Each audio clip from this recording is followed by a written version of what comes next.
Hello and welcome to the news at 10 on NTA News 24. I am Comfort Amadu. Let's take a look at some of the trending stories. President Tinubu advocates more purposeful global commitment in addressing climate change, building resilience for future generations.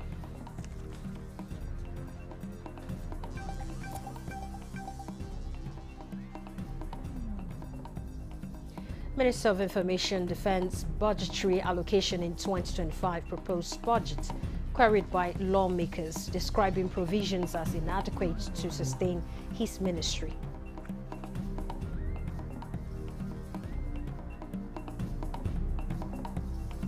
These women and their children carry on with the legacy of the brave men and women we have lost.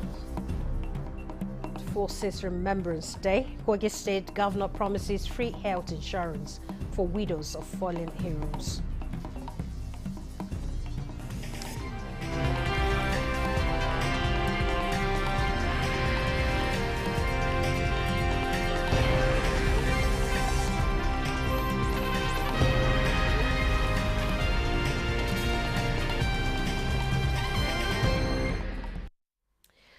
We start from the Gulf region, where President Bola Tinubu is advocating a more purposeful global commitment and partnership towards addressing climate change challenges and building a sustainable future for generations to come.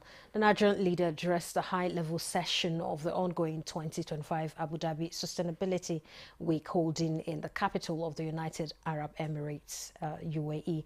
A State House correspondent, Musbat and Wahab reports. It was the turn of the global leaders on this platform to renew commitments in protecting the global ecosystems. The dynamics and realities of climate change demand greater intentionality.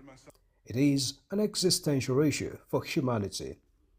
The founding fathers of the United Arab Emirates have explored and demonstrated possibilities and are driving the mandate through international collaboration to supercharge sustainable progress across the world. Your Excellency, the stage is yours. President Bola Tinubu led in the day to take the stage. He would address the gathering on climate imperatives to economic prosperity, bringing Africa into the future of global energy.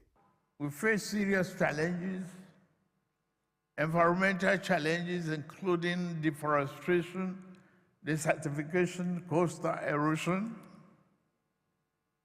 flooding, pollution, and many other negative impacts of climate change. Lake Chad continues to shrink every year. Livelihood of people continue to be threatened. President Tinubu recounted Nigeria's efforts at ensuring climate resilience, including his administration's drives on CNG and other initiatives at transiting to cleaner energy. But he acknowledged the enormity of a climate change manifestation in Africa, which he said requires greater international partnership. To promote a green economy in Africa, we must focus on integrating sustainable practices in all sectors of our economy. These investments are capital intensive in nature, and it required international support from partner countries, including multinational organizations. Our aspirations for sustainable and inclusive blue economy are not just for ourselves. They are for the generations to come and for a healthier planet.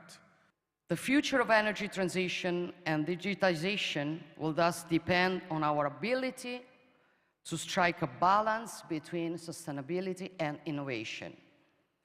We need a device-balanced energy mix based on the technologies we have in place, those we are experimenting with, and those yet to identify. While advancing care for the earth through technological progress, the summit is equally aiming at unlocking a potential $10 trillion economic transformation opportunity therein. In Abu Dhabi, Musbah and Wahab, NT News. United Arab Emirates President Sheikh Mohammed bin Zayed Al Nahyan has accepted Nigerian President Bola Tinubu's invitation to visit Nigeria this year. The Nigerian leader invited him during their bilateral talks on the sidelines of the Abu Dhabi Sustainability Week 2025. A statement by Special Advisor to the President on Information and Strategy, Bayo Onanuga, notes that the UAE President Sheikh Mohammed bin Zayed Al Nahyan thanked the Nigerian leader for accepting his invitation and expressed the UAE's determination to strengthen economic cooperation between Nigeria and his country. The two leaders also explored attracting investment into Nigeria. President Tinubu reaffirmed that his government's economic reforms are yielding fruits and called on the UAE to partner with Nigeria to develop the economy.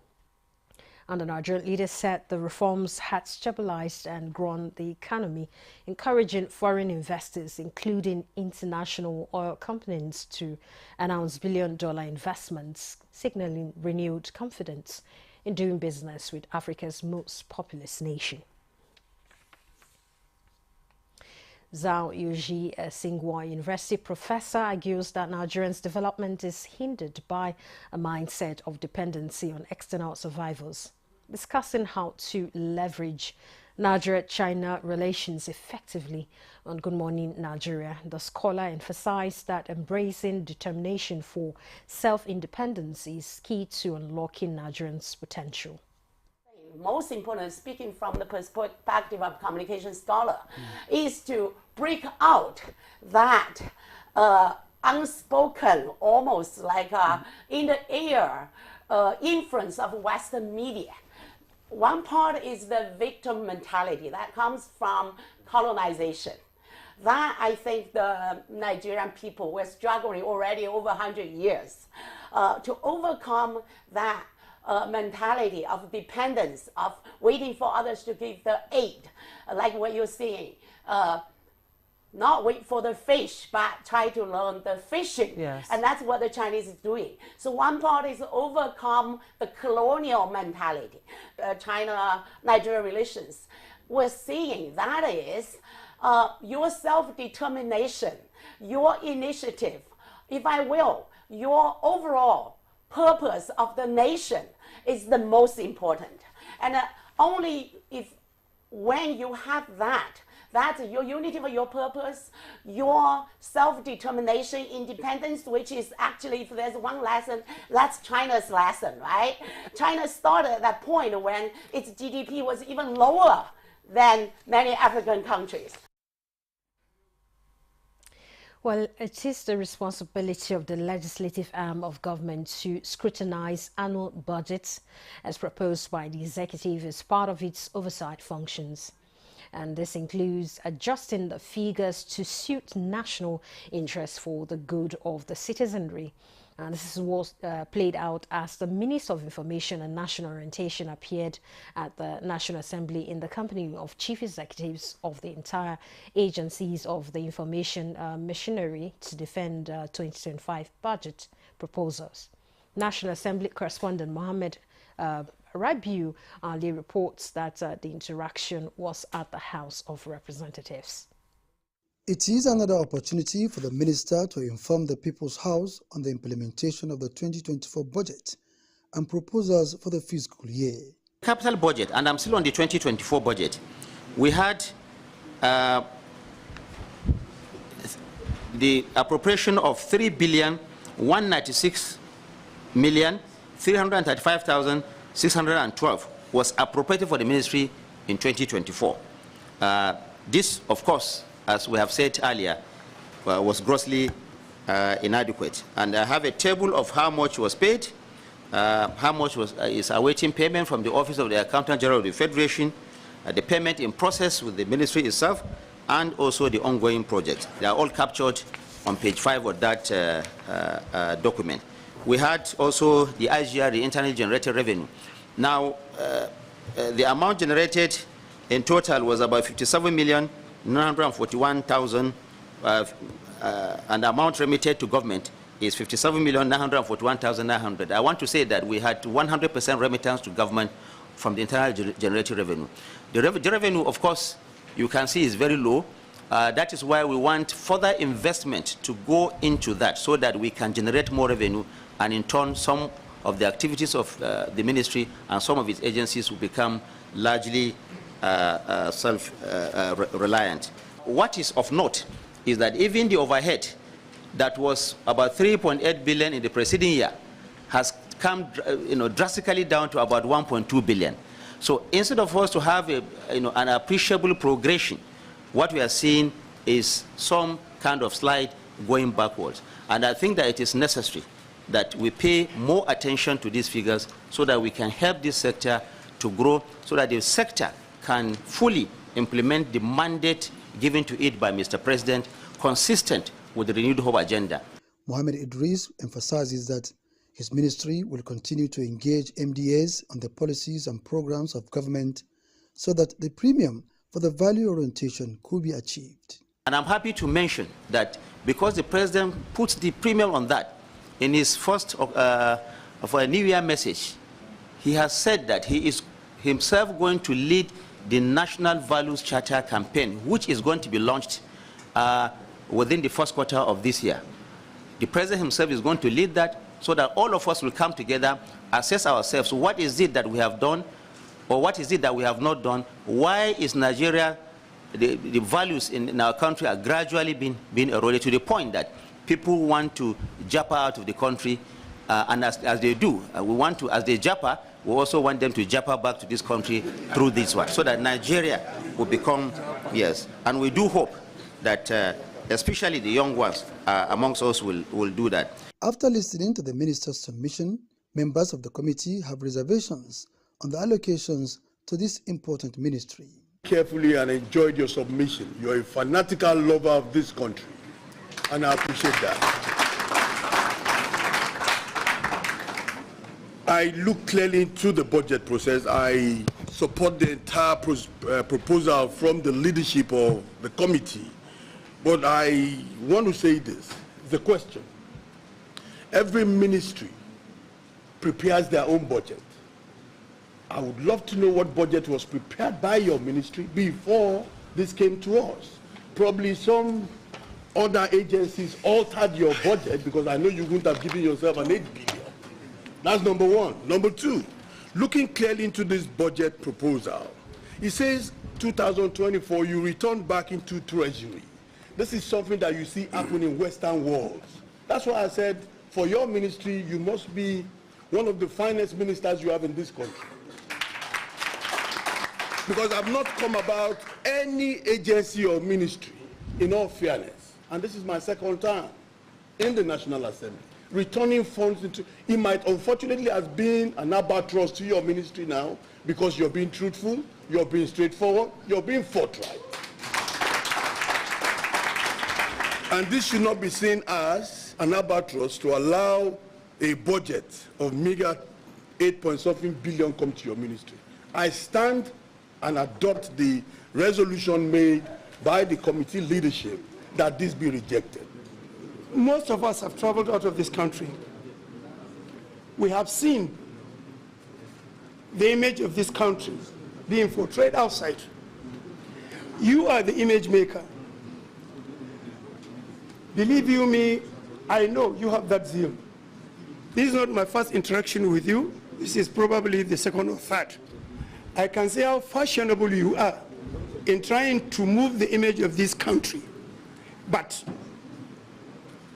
please don't be bothered with this meager budget to kill your morale in making Nigerian people proud of you.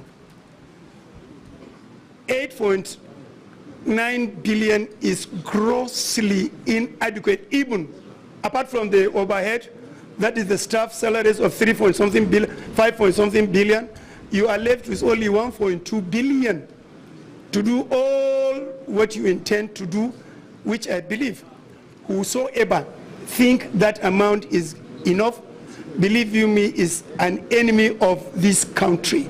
talked about the values of those days of Nnamdi Azikiwe, Awolowo's. These days is total departure from what we used to have those days. These days you have the issue of the get rich quick syndrome, whereby every youth wants to get rich overnight. And this is the work of the NOA. They are supposed to educate the youth about the ease of those kind of behaviors. Like you talk about kidnapping, ritual killing, the issue of Yahoo is the work of NOA. You understand? So we need to reorientate our youth on the core values of even hard working, going to school. But these days, what the NOA do, they just take few minutes from a particular program and talk about just some core values. They need to take at least a section, 1 hour or 2, and talk about all those core values. You can even talk about the ease of illegal migration. These days, you see a lot of our youth languishing in all these African countries. You understand? So there's a lot the NOA need to do, and all this, you still need money to do that. So that's why I want to also support my colleague that we are going to make a case for you to up your budget in this 2025. When they give you envelope, you have a plan, and that envelope limits you on the plans you have, then what is the future of the nation? It's like we are joking. Every year the same thing. Every year they bring budget, the same, almost the same narrative. Either computer or repair of vehicles, nothing that will generate or change the narrative. Honorable Chairman, I think it's right time and right time. We, the either chairman of the committees or National Assembly, should stand up and defend Nigerians. Because if they are coming on their own with maybe discussing as a parliament before bringing their budget, because it's a proposal, they're supposed to work with the committees. Okay? And at the end of the day, you bring your problem, we look at it, then we can make a case. We are not happy that you have this meager amount to do your work for 2025. So I rise to support my chairman, and we are speaking on behalf of this committee that we are rejecting this budget proposal for Ministry of Information. The chairman of the House Committee speaks. The proposal for the capital is being rejected by this committee, while other proposals are accepted. And that is what we are going to do. We are going to work hand in hand with our Senate counterpart to ensure that the right thing is done. This is the first time both chambers are on the same page in rejecting proposals of the Federal Ministry of Information. From the National Assembly, Muhammad Rabiu Ali, NTA News. You're still watching the news at 10, live on NTA News 24. More reports ahead. Stay tuned.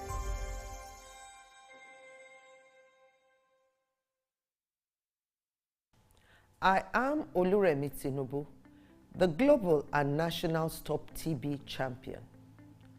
Many people have asked why I've chosen to champion the fight against a disease like tuberculosis. My reason stems from a deep personal experience. I once had a friend who unfortunately fell ill and concealed the nature of his sickness until it was too late. Eventually, after he passed, we discovered he had tuberculosis. Sadly, due to the stigma and discrimination surrounding the disease, he would not speak up or seek for help. His death was a painful reminder that we could have intervened and saved a life if only we had known earlier. Tuberculosis is an airborne disease that primarily affects the lungs, but can also impact other parts of the body. Being airborne means anyone, regardless of their social economic status, can contract it. In Nigeria, 1 person dies of TB-related illness every 7 minutes, amounting to 206 deaths every day. Globally, 1 person succumbs to TB every 25 seconds, which is a staggering 3,456 lives lost daily. These deaths are entirely preventable because TB is curable if detected and treated early. if you or someone you know has been coughing for 2 weeks or more, coughing up blood, experiencing night sweats, or losing weight drastically, it might be TB. Please visit the nearest government hospital or primary health care center for proper diagnosis and treatment. TB treatment is free in all government and some private health facilities. Let us also remember not to stigmatize or discriminate against TB patients or those who have been treated for TB. Individuals who have been cured of TB cannot infect others. I call on all stakeholders, especially the private sector, to join us in the fight to end TB in Nigeria. Together, we can make a difference. Remember, TB anywhere is TB everywhere. End TB by 2030. Yes, we can.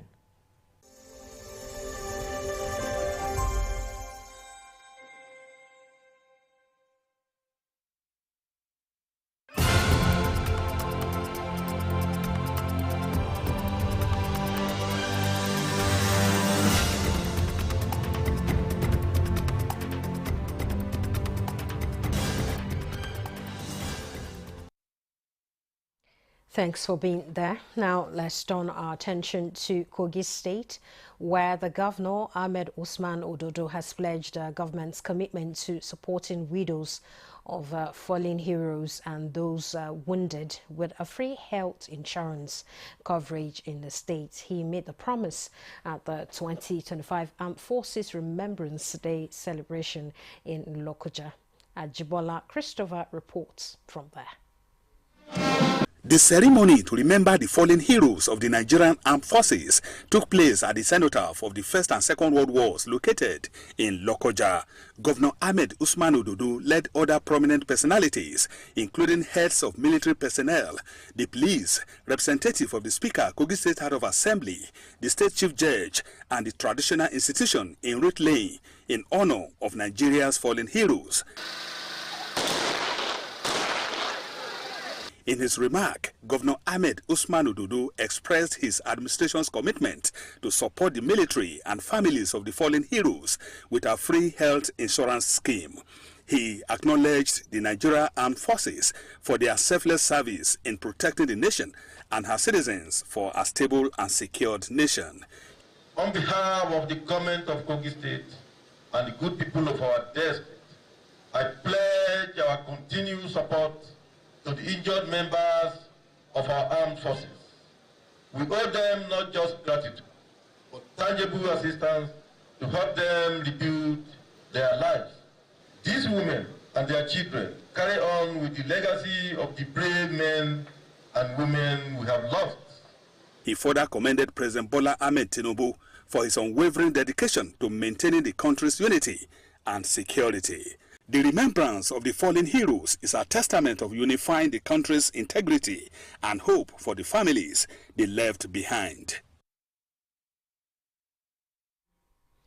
News at 10 on NTA News 24 is live in Abuja, and let's take a look at some of our major stories. President Tinubu advocates more purposeful global commitment in addressing climate change and building resilience for future generations.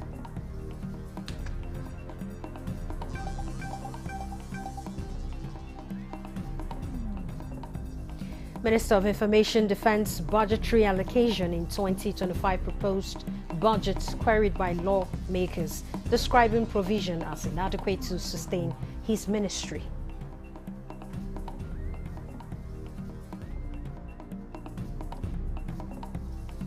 These women and their children carry on with the legacy of the brave men and women we have lost. Armed Forces Remembrance Day, Kogi State Governor promises free health insurance for widows of fallen heroes.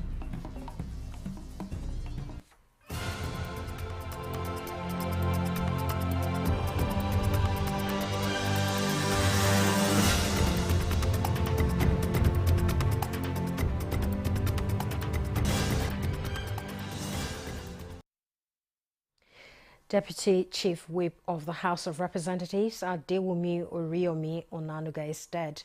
Spokesman of the House, Akin Rotimi, announced her death in a statement, saying the lawmaker passed away on the 15th of January 2025 after a brief illness. She represented Ikenne Shagamu Remo North Federal Constituency of Ogun State in the Green Chamber.